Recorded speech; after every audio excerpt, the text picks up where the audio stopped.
আল্লাহ পাক রব্বুল আলামিন এই আয়াতে কারিমা নাযিল করে জানিয়ে দিল সেই কঠিন কিয়ামতের ময়দানটা অত্যন্ত ভয়ঙ্কর হবে। সন্তান তার মাকে চিনবে না, বাবা তার সন্তানকে চিনবে না, স্ত্রী তার স্বামীকে চিনবে না। সেই কঠিন কিয়ামতের ময়দানে একমাত্র আপনাকে আমাকে চিনবে আপনার আমার পয়গম্বর রাহমাতুল লিল আলামিন।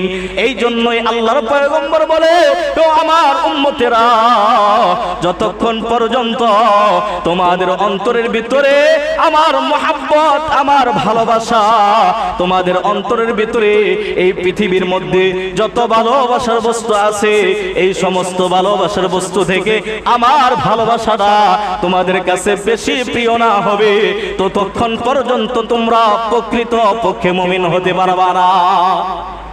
কি হতে পারবা না? প্রকৃত পক্ষে মুমিন হতে পারবা না।